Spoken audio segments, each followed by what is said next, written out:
Very excited to be here with Rob DeLuca, currently holding down the bottom end for UFO on the Last Orders tour. Rob, thanks for being here. My pleasure. Thank you for having me. Now, I got to get the obvious one out of the way first.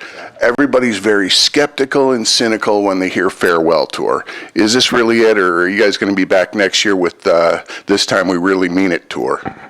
I don't think we'll be back next year, but I'm hoping at some point Phil gets bored and, you know, he wants to do some shows again. But I'm not sure. Phil would be the guy to ask about that. Yeah, well, yeah, because you've been doing this since 2008, correct? Yes. Okay, so in a 50-year legacy, you're the relatively new guy, you know, so this has got to be a mixed blessing for you. I'm playing with UFO, and they're kind of getting ready to hang it up. Yeah, I mean, I've had an amazing 12 years, and I saw them live when I was a kid in high school, so it's a band that means a lot to me. And, you know, it's bittersweet, but as I said, I'm hoping, you know, things could change. So. Yeah. Well, and this is a band that means a lot to a lot of people, and that had to weigh in your decision making when you stepped into some pretty big shoes to fill. What was that like?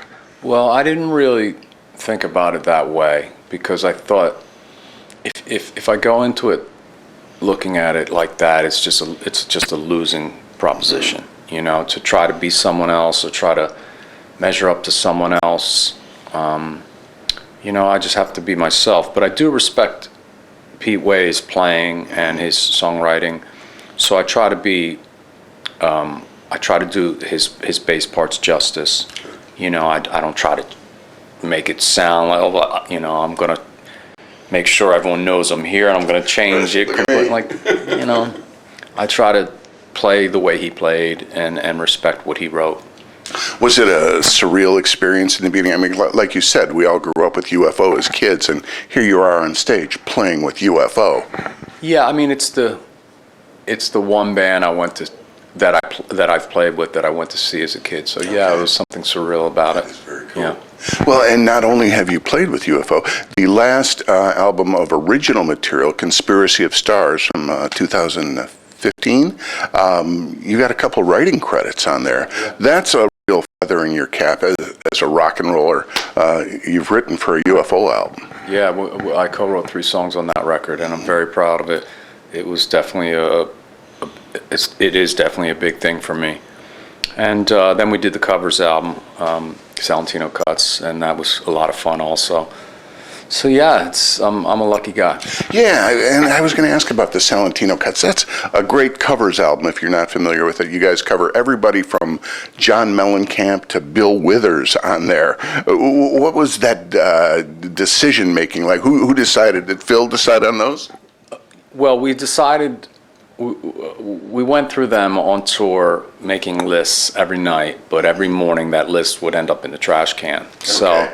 But yes, of course, Phil has to okay everything, and it seems like maybe in general, but or maybe more on a covers record, the singer has to bear the biggest weight. Right. You know, like if the singer can't, if it's not a song isn't natural to a singer, it's going to be very obvious. Yeah. You know, a guitar player can fake it more, or a bass player, drummer. You know.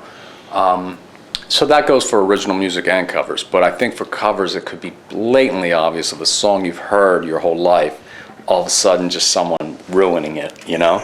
So in general, Phil, you know, makes those decisions of what works for his voice, and in the end we found a list that worked, and I think it's pretty eclectic. You really did. If you have not heard the Salentino Cuts, check it out. It's a really great covers album, and a lot of songs you never thought you were going to hear coming out of UFO. Well, now, I always like to ask about fan experiences, because I feel like I'm sort of the missing link between the band and the fans, because I am a fan, but I've seen some over-the-top fans who they get to meet their idols, and this is their one moment to say everything they've wanted to say for the last 20 years or whatever.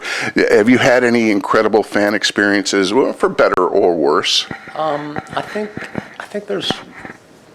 you're always going to have those kind of experiences where there's people who are respectful and cool, and then people who are great, but they're just, you know, oh my God. Yeah. You know?